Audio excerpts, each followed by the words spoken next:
Chapter 254. The First Lord. For a moment, Sonny was afraid that they had been walking in circles all this time, and now returned exactly to where they had started. But then, he calmed himself down, and noted that this river, while as eerie as the one they had crossed on a wooden boat, was rather different. He couldn't exactly explain it, but it didn't feel the same. Plus, there was no pier with two boats tied to stone pillars anywhere in sight. Or rather, sense. Instead, there was a bridge. Sonny could feel its shadow falling on the cold water, solid and firm as the stone it was built from. The bridge arched over the river, leading far into the distance. Not wishing to spend another minute in the terrible maze that no living thing could see if it hoped to remain alive, Sonny led the cohort toward the bridge. If Cassie was correct, they would be safe after crossing the second river. Sonny surely hoped that it was true, because the long journey where he had to play the role of a guide for 5 blind people had been nothing short of exhausting. After spending 7, or was it 8 by now, months on the forgotten shore, Sonny had thought that he possessed a high tolerance for terror. But this last ordeal tested the limits of his mental endurance. Walking through that dark place with his sight taken away, it was a miracle that Cassie had somehow managed to remain sane at all. He tensed up when they entered the bridge, expecting for something dreadful to happen at the last moment. But the silence was not broken by anything except for the sound of rushing water, their steps, and laborious breathing.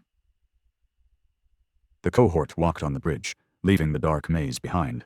Soon, they could feel the mist surrounding them grow thinner. And at some point, it was gone. They crossed the river without any trouble and returned to solid ground again. Making several more steps, Sonny stopped and finally allowed himself to tremble. Then he opened his mouth and said in a hoarse voice, "Are we through?" Although Cassie had not said anything about the need to remain quiet, each of them subconsciously avoided speaking ever since entering the mist. Because of that, the sound of his own voice startled Sonny a little. A few moments later, Cassie answered in a hesitant tone, I think so." Without wasting any more time, Sonny untied the cloth that covered his eyes and removed the wax from them. Then, he carefully opened them and looked around. They were standing on a stone shore inside a vast cave, through which the underground river was flowing unobstructed. Some distance away from them, the wall of the cave came down, with the mouth of a wide tunnel visible in it. By his side, other members of the cohort were removing the strips of cloth.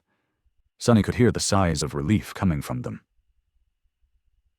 However, his attention was instantly drawn to Nephis, who had already opened her calm gray eyes and was looking at something behind him. Turning around, Sonny followed her gaze and froze. Just a few meters away from them, on the shore of the dark river, he saw a human skeleton. It was sitting on the cold stones, its back straight, facing the water. Unlike the ferocious undead from the catacombs of the Dark City, this one was tranquil and untouched by the corruption of the forgotten shore. This was the place where the first lord of the Bright Castle had died. The young man whom the members of the cohort only knew by his title had died on the shores of the cold underground river, just a few meters away from the bridge that he had used to escape the terrible place which, according to Cassie, no living being should have been able to escape. Somehow, he had survived, even without knowing that anyone entering the mist had to keep their eyes closed at all times. But in the end, the wounds he had received there, or somewhere up ahead, perhaps turned out to be too grievous.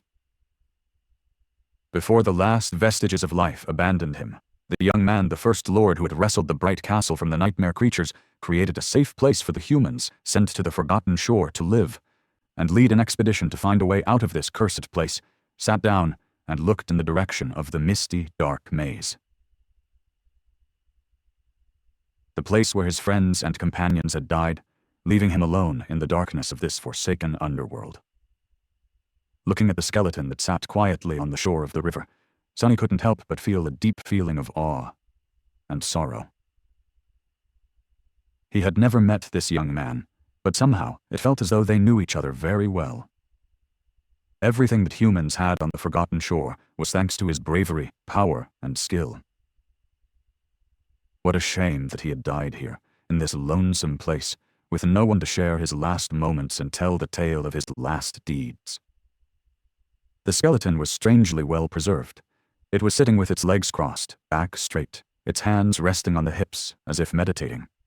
The skull of the First Lord gazed at the river with the dark chams of its empty eyes, strangely calm and at peace.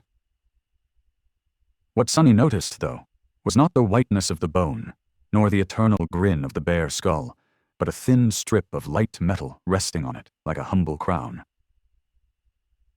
There was a single, bright gemstone on the metal band, placed right above the middle of the skull's forehead. After the 6 of them gathered around the remains of the First Lord, and stood there for a while in silence to express their respect for this extraordinary human, Nephis sighed and approached the skeleton. Gently, she took the strip of metal and removed it from the First Lord's head. A moment later, the band suddenly broke into countless sparks of light, which then disappeared, absorbed into her soul core. Sunny's eyes widened. The crown of the First Lord was a memory.